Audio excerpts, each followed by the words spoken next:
విఘ్నేశ్వర షణ్ముఖ పార్వతి సమేత పరమేశ్వరాయ నమః. Ramadevi ఎస్ట్రో and vastu channel వీక్షిస్తున్న ప్రేక్షకులకు స్వాగతం. ఆగస్టు మాసంలో గ్రహ సంచారం ఈ విధంగా ఉంది. కర్కాటకంలో సంచరిస్తున్న రవి 17వ తేదీన సింహంలోకి ప్రవేశిస్తాడు.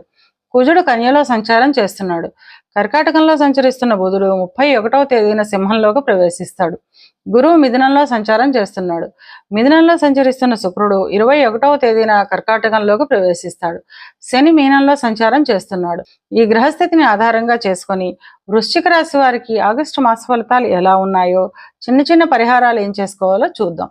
విశాఖ 4వ పాదము, అనురాధ 1, 2, 3, 4 పాదాలు, జ్యేష్ఠ 1, 2, 3, 4 పాదాలు కలిపి వృశ్చిక రాశిలో ఉంటాయి. వృశ్చిక రాశికి అధిపతి కుజుడు. వృశ్చిక రాశి వారికి ఈ మాసం చాలా అనుకూలంగా ఉంటుంది. ధన ఆదాయం అధికంగా ఉంటుంది. స్థిరాస్తులు, బంగారం వంటివి కొనుగోలు చేస్తారు.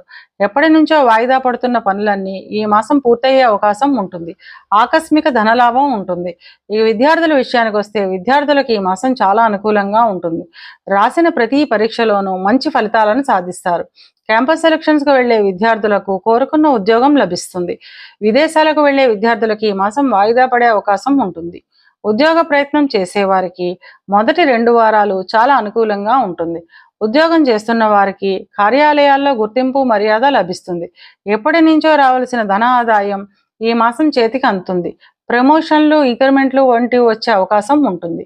ఇక వ్యాపారస్తుల విషయానికి వస్తే వ్యాపారస్తులకు చిన్న చిన్న ఆర్థిక ఇబ్బందులు ఉన్నప్పటికీ ధన ఆదాయం కూడా బాగానే ఉంటుంది. రావు అనుకుని వదిలేసిన బాకీలు సైతం ఈ మాసం వసూలయ్యే అవకాశం ఉంటుంది. వివాహ ప్రయత్నం చేసేవారికి చివరి వారంలో వివాహం కుదిరే అవకాశం ఉంటుంది. వివాహమైన వారు జీవిత భాగస్వామితో కలిసి ఆనందంగా, ఆహ్లాదంగా గడుపుతారు. గృహంలో శుభకార్యాల నిమిత్తం ధన వ్యయం ఉంటుంది. సంతానానికి సంబంధించిన చిన్న చిన్న అనారోగ్య సమస్యలు ఉంటాయి.